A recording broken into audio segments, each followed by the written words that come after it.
మీ పిల్లలు maths science లో dull గా ఉన్నారా? 100% మార్క్స్ కావాలంటే ఆన్లైన్ ట్యూషన్ ట్యుటోరిక్స్ లో జాయిన్ అవ్వండి. నమస్తే, నేను Keshav. Welcome to Suman TV. Russia ఉక్రెయిన్ల మధ్య యుద్ధం పతాక స్థాయికి చేరుతోంది.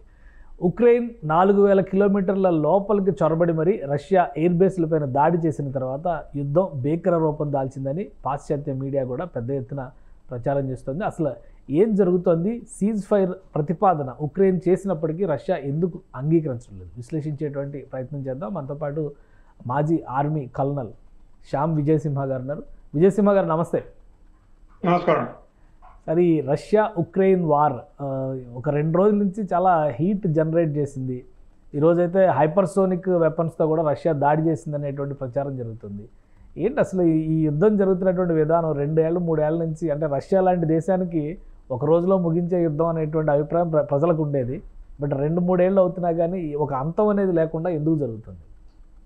ఇప్పుడు దీనికి మనం చరిత్ర నుంచి చూసుకోవాలండి. ఇప్పుడు రష్యాలో ఉన్న అట్లాంటి వాళ్ళే ఉక్రెయిన్ లో వాళ్ళదంతా ఒకే భూభాగం కదా. ఒకప్పుడు యుఎస్ఎస్ఆర్ అనేవాళ్ళు విడిపోయి రష్యాను యుక్రెయిన్ అయింది. ఇది ఇప్పటి నుంచి మొదలైన యుద్ధం కాదు. 214 నుంచి కొట్టుకుంటూనే ఉన్నారు. నిజంగా చెప్పాలంటే 1994 వీళ్ళు ఉక్రెయిన్ కి స్వతంత్రం వచ్చినప్పటి నుంచి ఇదే బాధలు నడుస్తున్నాయి. రష్యా ఏం చేస్తోందంటే రష్యా తన భూభాగాన్ని పెంచుకుంటున్నట్టుగా చూస్తోంది. 1. 2, ఇప్పుడు రష్యా ఇలాంటి పనులు చేయడం మూలాన్ని ప్రపంచం ఏమనుకుంటుందంటే రష్యా చాలా బలమైన దేశం. అమెరికా ఒకటే కాదు, మనం రష్యాని కూడా చాలా జాగ్రత్తగా చూసుకోవాలనేది 1. అది 2. 3, సౌత్ ఈస్ట్ ఏషియాలోనే కాదు ప్రపంచం అంతా కూడా మాకున్నంత ఆయుధ శక్తి, మా దగ్గర ఉన్నంత ఆయుధ శక్తి ఇంకెవరి దగ్గర లేదు అని చూపించుకోవడం 3వ పద్ధతి. 4వ పద్ధతి అన్నిటికంటే ముఖ్యమైనది ఏంటంటే రష్యాకి ఉక్రెయిన్ అనేది బఫర్ స్టేట్. అంటే ఉక్రెయిన్ దాటిన తర్వాత మీకు నాటో దేశాలు మొదలవుతాయి. ఇప్పుడు నాటో దేశాలు మొదలవుతున్నాయి కాబట్టి నాటోకి అడ్డుగా నిలబడగలిగిన దేశం ఉక్రెయిన్. మీరు 2వ విశ్వయుద్ధంలో కూడా చూసుకున్నా కీవ్ ఏదైతే ఇప్పుడు ఉక్రెయిన్ ముఖ్య పట్టణంగా వెలుగుతుందో అక్కడే జర్మనీని ఓడగొట్టిన సందర్భం అది. జర్మనీ ఆర్మీని మొత్తాన్ని పట్టుకుంటారు సోవియట్ యూనియన్ వాళ్ళు. సో అది buffer state, Ukraine buffer state వాళ్ళకి. కాబట్టి ఇప్పుడు ఈ బఫర్ స్టేట్ ని వాళ్ళకి వ్యతిరేకంగా యూరోపియన్స్, అమెరికా వాళ్ళు తయారు చేస్తున్నారని రష్యా కోపం. దానివల్ల ఇది కొట్లాడుతున్నారు. ఇది అప్పటి నుంచి కొట్లాడుతున్నారు. 2004 సంవత్సరంలో వాడి పేరేంటి, విక్టర్ యుష్చెన్కోని వీళ్ళు పాయిజన్ చేసి చంపారని కూడా పెద్ద గొడవ జరిగింది. దాని తర్వాత అట్లా అందుకని ప్రతిసారి ఏం చేస్తుందంటే రష్యా యుక్రెయిన్ దేశ అధిపతి ప్రెసిడెంట్ ని వాళ్ళ వాడిగా చూసుకుని ఎన్నుకుని పెట్టుకుంటుంది. సో వీళ్ళు చెప్పేది వాళ్ళు వినేట్టుగా. అదేమైంది ఇప్పుడు తారుమారయ్యి ఇప్పుడు వీళ్ళు ఏ స్థాయి దాకా వెళ్ళిపోయారంటే రష్యన్ లాంగ్వేజ్ ని కూడా వాళ్ళ దగ్గర నుంచి ప్రధాన లాంగ్వేజ్లోంచి తీసేసి ఇప్పుడు ఉక్రెయిన్ భాషను వాళ్ళు పెట్టుకున్నారు. ఉక్రెయినియన్ లాంగ్వేజ్ ని ఎక్కువ ప్రోత్సహిస్తున్నారు. అందుకనే మీరు డొబాన్స్కు, లుహాన్స్కు వీటన్నిటిలో గొడవలు జరుగుతున్నాయి సరే. అదంతా ప్రో రష్యన్ జనాలు చేస్తున్న గొడవలు. సో అందుకని ఇలా జరుగుతున్న మాధ్యమంలో ఇప్పుడు ఇది ఎందుకు ఎక్కువగా జరిగింది, ఎందుకు ఎక్కువగా ఇంత ప్రజ్వలితం అయింది ఇప్పుడు అంటే, ఇప్పుడు కొన్ని రోజులుగా సీజ్ ఫైర్, యుద్ధ విరమణ గురించి మాట్లాడుకుంటున్నారు వాళ్ళు వీళ్ళు. ఎవరు ఆలోచించినా మంచి స్ట్రాటజిస్ట్, యుద్ధ తంత్రం తెలిసిన వాడు ఎవడైనా ఆలోచిస్తే ఇలాగే ఆలోచిస్తాడు. అంతా నిశ్శబ్దంగా ఉన్న సమయంలోనే అటాక్ చేయాలని ఆలోచిస్తాడు. ఉక్రెయిన్ అదే చేసింది. ఉక్రెయిన్ ఈ రోజుల నుంచి ఎదురు చూస్తూ ఉంది. ఎప్పుడు సీజ్ ఫైర్ అన్నప్పుడు రష్యా కూడా తన తుపాకులకి వాటికి విరామం ఇస్తుంది కదా, అందరూ గమని ఉంటారు కదా. ఆ సమయం చూసుకుని ఉక్రెయిన్ వాళ్ళ మీద దెబ్బ కొట్టడానికి చేసిన ప్రయత్నం. కానీ ఈ డ్రోన్ అటాక్ 4000 కిలోమీటర్ల లోపల వరకు వెళ్ళి ఒక మాస్టర్ మైండ్ పనిచేశారు దీనికి సంబంధించి. నిజమేనా? ఇవన్నీ కల్పిత కథలుగా మనం చూడాల్సి ఉంటుందా? ఇప్పుడు వాళ్ళు ఒక పేరు చెప్పారు, వాళ్ళు ఆర్టమ్ అని. వాడు అక్కడ ఉన్నాడు. వాడు ఉక్రెయిన్ కి సంబంధించిన వాడు ఒక 3-4 సంవత్సరాల క్రితం, ఒక 6-7 సంవత్సరాల క్రితం నుంచి వాడు రష్యాలో ఉంటున్నాడు. వాడికి ఒక ట్రక్ వ్యాపారం, అంటే ఇప్పుడు మనం ఇక్కడ మూవర్స్ అండ్ ప్యాకర్స్ అంటాం కదా, అట్లా వాడికి ఒక వ్యాపారం ఉంది. ఆ ట్రక్కులో వీడు ఈ మోడర్న్ ఏమంటారు దాన్ని, వుడెన్ చెక్కతో చేసిన ఫర్నిచర్ లాంటివి, బిల్డింగ్ లాంటివి పంపిస్తా ఆ బిల్డింగ్ల పైన, ఆ చెక్కల పైన ఈ డ్రోన్లను దాచిపెట్టి పంపించాడు. అవన్నీ ఎయిర్ బేస్లకి, రష్యన్ ఎయిర్ బేసెస్ దగ్గర దాకా వెళ్ళిన తర్వాత ఉన్నట్టుండి 117 డ్రోన్లు అందులోంచి పైకి ఎగిరి వాళ్ళ విమానాలు ఏవైతే ఉన్నాయో అక్కడ ఎయిర్ బేస్ లో వాటిని ధ్వంసం చేస్తాయని చెప్పడం, ఇది రష్యా చెప్తోంది. ఇప్పుడు ఉక్రెయిన్ కూడా పోనీ వాళ్ళు వ్యతిరేకించి లేదు వీడు మావాడు కాదు అది ఇది అని చెప్పకుండా ఉక్రెయిన్ ఏమైందంటే 1 సంవత్సరం నుంచి మా వాళ్ళు చేస్తున్న ప్రయత్నం ఇప్పుడు సఫలీకృతం అయింది అంటున్నారు. ఎంతవరకు నిజం ఎంతవరకు అబద్ధం అనేది ఇంకా మనం నిజానిజాల గురించి వేచి చూడాలి. వాడికి ఆటం గురించి పెద్ద ఎత్తున దాడి జరుగుతోంది, అంటే వెతుకుతున్నారు రష్యన్ సైనికులందరూ. ఇప్పుడు ఇట్లాంటివి జరగచ్చా అంటే ఇట్లాంటివి జరగచ్చు. ఇట్లాంటివి ఎన్నో చూసాం మనం, ఇజ్రాయెల్ చేస్తూ ఉంటుంది ఇట్లాంటివి. వేరే వేరే దేశాలు, భిన్నమైన దేశాలు రకరకాలుగా ఇట్లా చేస్తూ ఉంటారు. సో ఇట్లాంటివి కొత్త ఏం కాదు, ఇది జరిగి ఉండొచ్చు అన్న సంభావన కూడా ఉంది. సో జరగడానికి అయితే అవకాశాలు ఉంటాయి, కొట్టిపడేయలేము పూర్తిగా. కొట్టిపడేయలేము, అవకాశాలు ఉంటాయి. నిజంగా చెప్పాలంటే ఇప్పుడు క్రీమియా బ్రిడ్జ్ ని వీళ్ళు పేల్చేయడం, తర్వాత ఈ డ్రోన్ అటాక్లు ట్యాండమ్ ఒకదాని తర్వాత ఒకటి జరగడం, ఇవన్నీ చూస్తుంటే వీళ్ళు చాలా రోజుల చేస్తున్న యత్నం ఇప్పుడు సఫలీకృతం అయింది అని చెప్పుకోవచ్చు. సో ఇంకోటి, రష్యా సోల్జర్స్ని దాదాపు 10 లక్షల మందిని చంపేసామని చెప్పని ఉక్రెయిన్ అధికారిక హ్యాండిల్లోనే అనౌన్స్ చేస్తుంది. నిజంగా 10 లక్షల మందిని చంపేంత శక్తి సామర్థ్యాలు ఉక్రెయిన్ కూడా, 10 లక్షల మంది అంటే ఆల్మోస్ట్ వాళ్ళ ఫోర్స్లో కూడా ఒక 50% దగ్గర కనిపిస్తుంది అది. సో టోటల్ ఫోర్స్లో ఆర్మడ్ కానీ పారామిలిటరీ కానీ చూసినప్పుడు ఆ పాసిబిలిటీస్ ఉన్నాయా నిజంగానే? ఇప్పుడు నాకు విషయం చెప్పండి, ఇప్పుడు మనం ఇంతకుముందు కూడా ఈ విషయం గురించి మాట్లాడుతున్నాం. ఇప్పుడు మన ఇంట్లో కూర్చొని మనం రాయి విసిరేస్తే పక్కింటి వాడి మీదకి, ఆ పక్కింట్లో ఎంత విధ్వంసం జరిగింది అనేది వాడు చెప్పేంత వరకు మీకు తెలియదు, లేదా మిమ్మల్ని తీసుకెళ్లి చూపించేంత వరకు మీకు తెలియదు. వీడు చెప్తాడు 10 లక్షలు అయిపోయింది, 20 లక్షలు అయిపోయింది. ఇది ఒక యుద్ధ తంత్రం. ఇప్పుడు ఏమవుతుందంటే ఇది మీడియాలోకి వచ్చి చెప్పినప్పుడు పక్కా దేశం వాళ్ళ సైనికులు ఎంతమంది ఉన్నారో వాళ్ళందరిది వాళ్ళ గుండెలు ఆగిపోతాయి ఒకసారి. మన వాళ్ళు ఎంతమంది చచ్చిపోయారు, ఇంకా మన దగ్గర ఏముంది కొట్లాడడానికి అని భయపడతారు. వాళ్ళకి యుద్ధం చేసే ఆ శక్తి సామర్థ్యాలు, ఆ మెంటల్ పవర్ అవన్నీ తగ్గిపోతాయి. దానివల్ల ఇట్లాంటి ప్రచారాలు చేస్తూ ఉంటారు. ఇట్లాంటి ప్రచారమే 1962లో మన దేశం వ్యతిరేకంగా చైనా చేసింది. అది మనం పడిపోయాము ఆ ఆటలో, అందుకే ఓడిపోయాము. సో ఇట్లాంటివి జరుగుతూ ఉంటాయి. 10 లక్షల మంది చంపడం అనేది అది మూర్ఖత్వపు లెక్క. అది ఎలాగవుతుందంటే న్యూక్లియర్ అటాక్ జరిగినప్పుడే హిరోషిమాలో అంతమంది అవ్వలేదు, ఇప్పుడు ఎట్లా చూస్తారు అంతమంది? ఇవన్నీ చెప్తా ఉంటారు అంతే. సార్ ముగింపు ఎప్పుడు దీనికి? ఒకవైపు ఏమో G7 కంట్రీస్కి ఉక్రెయిన్కి స్పెషల్ ఇన్విటేషన్ వచ్చింది, నాటో దేశాలన్నీ కూడా ఉక్రెయిన్ వెంటే నడుస్తూ ఉన్నాయి. ఇంకోవైపు నుంచి రష్యా, అటు ఉత్తర కొరియా, కొంత చైనా, వీళ్ళందరూ ఒక కామ్రేడ్ బ్లాక్ కింద వీళ్ళు తయారవుతున్నట్టు కనిపిస్తుంది. సో ముగింపు ఎప్పుడు? ఇప్పుడు మీరు అన్నట్టు ప్రపంచాన్ని 2 భాగాలుగా విభజించిన యుద్ధం ఈ రష్యా ఉక్రెయిన్. ఇప్పుడు అట్లా చూసుకున్నా కూడా ఉక్రెయిన్ అర్థం చేసుకోవాల్సిన పరిస్థితి ఏంటంటే, ఇట్లా మీరు కొట్టుకుంటూ వెళ్తే మీరు సాధించేది ఏమి ఉండదు. ఎందుకంటే ఎక్కువ భూభాగం రష్యా దగ్గర ఉంది, మొదటి విషయం.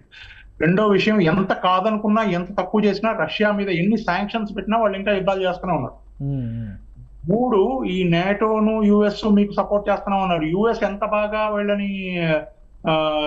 వీళ్ళని సంస్కరించింది, లేదా ఎంత బాగా వీళ్ళతో మాట్లాడింది, సన్మానించింది అనేది మనం వాడు జెలెన్స్కీ అక్కడికి వెళ్ళినప్పుడు ట్రంప్ ఎంత బాగా మాట్లాడాడో మనం అందరం చూసాం. అట్లాగే నేటో వాళ్ళందరూ ఏం చెప్తున్నారు, మేము నీ వెనకాలన్నాం అంటారు, కానీ ఎవడు ముందుకొచ్చి వీళ్ళతో పాటు నిలబడి కొట్లాడిన తార్కాణాలు ఏమీ లేవు ఎక్కడ.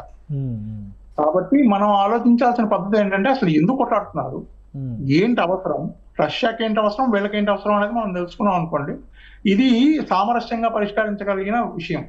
ఇప్పుడు ఉక్రెయిన్ చెప్పేది ఏంటంటే, మా సార్వభౌమాధికారానికి మీరు అడ్డు చెప్తున్నారు. మేము మీ నుంచి విడిపోయిన తర్వాత మేము ఉక్రెయిన్ అని ఒక దేశాన్ని పెట్టుకున్నప్పుడు దీనికి ఉన్న లాంగ్వేజ్ ఇవన్నీ సపరేట్ గా మేము పెట్టుకున్నప్పుడు మీరు మా దాంట్లో అడ్డుపడద్దు అని.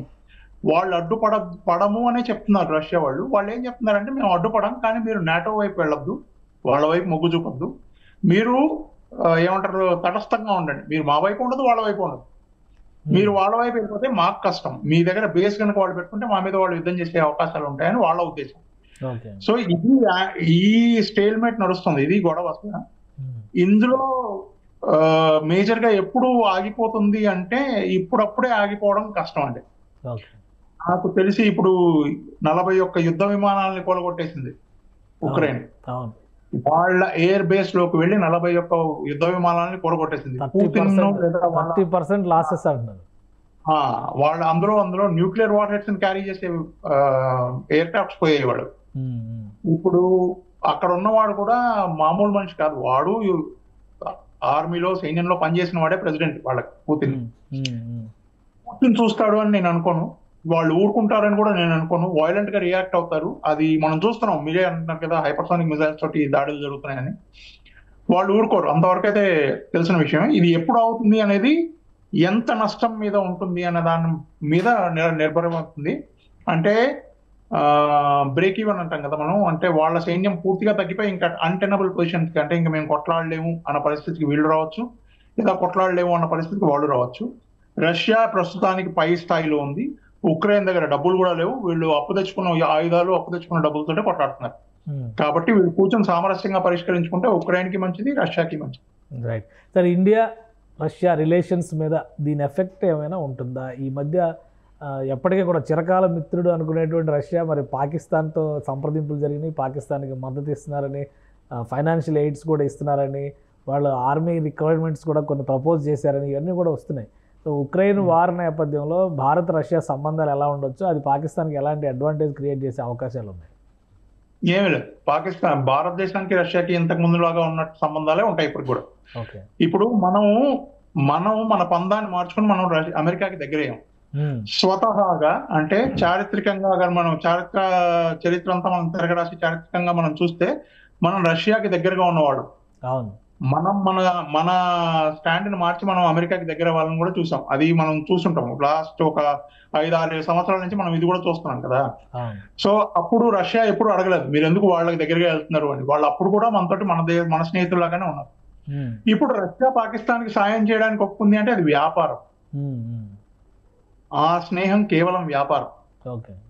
రేపు పొద్దున భారతదేశానికి పాకిస్తాన్కి మొన్న ఆఫ్ సింధూర్ లో కూడా జరిగిన యుద్ధంలో రష్యా మన వైపే నిలబడింది, మేము మీకే సపోర్ట్ చేస్తామని చెప్పింది. అది వ్యాపారం. వ్యాపారం డబ్బుల కోసం చేస్తారు. మీరు చూస్తుంటే ఈ ఉక్రెయిన్ యుద్ధం వల్ల రష్యా మీద చాలా శాంక్షన్స్ ఉన్నాయి. అమెరికా వాళ్ళు శాంక్షన్ పెట్టారు, యూరోప్ వాళ్ళు శాంక్షన్ పెట్టారు. మరి వాళ్ళ వ్యాపారం ఎలా జరుగుతుంది? వాళ్ళు ఏవో తయారు చేశారు, అవి ఎవరికి అమ్ముకుంటారు? వీళ్ళకి కావాలి, వీళ్ళకి అమ్ముతున్నారు. పాకిస్తాన్ అది వాళ్ళ అడ్వాంటేజ్ తీసుకుంటున్నారు, వాళ్ళు అవకాశం తీసుకుంటున్నారు. అమెరికా నేను మీకు అమ్మను అని చెప్పి ఒక ఎంబార్గో పెట్టింది కొన్ని రోజులు పాకిస్తాన్ మీద. ఆ సమయాన్ని ఉపయోగించుకుని రష్యా వాళ్ళకి దగ్గర అయ్యి వాళ్ళకి ఆయుధాలు అమ్ముతోంది. చైనా ఆయుధాలు పాకిస్తాన్ కొనుక్కోవడానికి కారణం కూడా అమెరికా వాళ్ళకి దూరం అవడం వల్లే. అమెరికా దూరం అవడానికి కారణం భారతదేశం. ఇది పెద్ద గేమ్ అనమాట, అది పెద్ద స్ట్రాటజిక్ గేమ్. అది చదరంగం జరిగిందంట అంతే. అంతేగాని రష్యా వాళ్ళకి ఒకవేళ అమ్మితే అది వ్యాపారం మాత్రమే, దాంట్లో సహాయం చేసింది వ్యాపారం మాత్రమే. డబ్బులు తీసుకుంటారు, ఆ ఆయుధాలు ఇస్తారు వాళ్ళకి. అంతేకాని అది కూడా వాళ్ళు ఏం చెప్పారు, భారతదేశానికి అమ్మిన ఆయుధాలు మీకు అమ్మం మేము, అదే లాంటి ఆయుధాలు మీకు అమ్మం మేము. అండ్ ఒకవేళ స్నేహానికి వస్తే భారతదేశం వైపే వాళ్ళు ఎక్కువ మొగ్గు చూపుతారు. ఓకే సార్, ఇప్పుడు ఈ యుద్ధం సందర్భంగా రెండో ప్రపంచ యుద్ధం తర్వాత మొదటిసారిగా ఇప్పుడు ప్రపంచం 2 భాగాలుగా అయిపోయిందని ఇందాక కూడా అనుకున్నాం మనం. ఇది 3వ ప్రపంచ యుద్ధానికి దారి తీస్తుంది అని గట్టి ప్రచారం జరుగుతుంది. ఏంటి నిజంగా మళ్ళీ ఆ పోలరైజేషన్, కోల్డ్ వార్ టైమ్ ఎఫెక్ట్లు ఇవన్నీ వచ్చే అవకాశం ఉందా? ఇప్పుడు నాకు తెలిసి నాంది అన్నట్టుగానే చెప్పుకోవాలి మనం. దగ్గరగా 50-60% వరకు అటువైపు ఉన్నాం మనం. ఇప్పుడు అమెరికా గోల్డెన్ డోమ్ అని ఒకటి తయారు చేయడం, వీళ్ళు హైపర్సోనిక్ మిసైల్స్ చేయడం, డ్రోన్లు తయారు చేయడం, వాళ్ళ న్యూక్లియర్ కేపబిలిటీస్ ని పెంచుకోవడం, లేదా సముద్రాల్లో వాళ్ళు ఎక్సర్సైజులు చేయడం, ఒక్కొక్క చిన్న దేశాలను చూసుకుని వాటి మీద యుద్ధాలు చేయడం, లేదా యుద్ధం జరిగిన తర్వాత దాని ఆఫ్టర్ ఎఫెక్ట్స్, అంటే అది అయిపోయిన తర్వాత దాని నుంచి నేర్చుకున్న పాఠాల నుంచి వాళ్ళు ఎక్సర్సైజులు చేసి దాన్ని ఎట్లా పైకి రావాలని ఆలోచించడం, ఇవన్నీ చూస్తా ఉంటే మనం ఆల్మోస్ట్ మనం అక్కడే ఉన్నాం, దాని దగ్గర ఉన్నాం, తలుపు దగ్గర నిలబడి ఉన్నాం. తలుపు తీసి లోపలికి వెళ్ళడమే, అంతే కావాలి. ఇప్పుడు ఇంకొక స్పార్క్, మీరు ఇజ్రాయెల్ ఆల్రెడీ కొట్లాడుతోంది, దాని వైపు కొన్ని దేశాలు ఉన్నాయి, వేరే వాళ్ళ వైపు కొన్ని దేశాలు ఉన్నాయి. ఇప్పుడు ఉక్రెయిన్ రష్యా కొట్లాడుతున్నారు, వాళ్ళ వైపు కూడా కొంతమంది ఇటు కొంతమంది అటు ఉన్నారు. భారత్ పాకిస్తాన్ మధ్య ఆఫ్ సింధూర్ జరిగింది, కొంతమంది ఇటు కొంతమంది అటు ఉన్నారు, సపోర్ట్ చేశారు. ఇప్పుడు ఇంకొకటి కావాలి. ఆ ఒక్కటి ఇప్పుడు అది తైవాన్ నుంచి మొదలవుతుందో, చైనా నుంచి మొదలవుతుందో, ఎవడెవరిని కొట్లాడతాడో అర్థం కావట్లేదు. ఇది గనక ఒక్క స్పార్క్ మళ్ళీ మొదలైతే, ఒక్క రవ రాజుకుంటే నిజంగానే ఇది 3వ ప్రపంచ యుద్ధం వైపు. రైట్, అంటే అది ఉక్రెయిన్ రష్యా ఇష్యూ దగ్గర నుంచి మొత్తం ప్రపంచం మొత్తానికి చుట్టుకునేటువంటి అవకాశం ఉందండి. Right right, thank you sir విశ్లేషణ అందించినందుకు. ఇది రష్యా ఉక్రెయిన్ యుద్ధానికి సంబంధించి ప్రపంచవ్యాప్తంగా పరిణామాలు శరవేగంగా సాగుతున్నాయి. ఇప్పటికే ప్రపంచం 2 భాగాలుగా విడిపోయినటువంటి పరిస్థితి స్పష్టంగా కనిపిస్తుంది. రష్యా భారతదేశానికి చిరకాల మిత్రుడిగా ఉన్నటువంటి దేశం కాబట్టి ఆ మైత్రి ఎప్పటికీ కొనసాగుతుంది. కానీ వ్యాపారాత్మకంగా జరిగేటువంటి నిర్ణయాలు మాత్రం రష్యా ఎవరితో అయినా కానీ వ్యాపార సంబంధాలు పెట్టుకోవచ్చని కల్నల్ విజయసింహ గారు విశ్లేషిస్తున్నారు.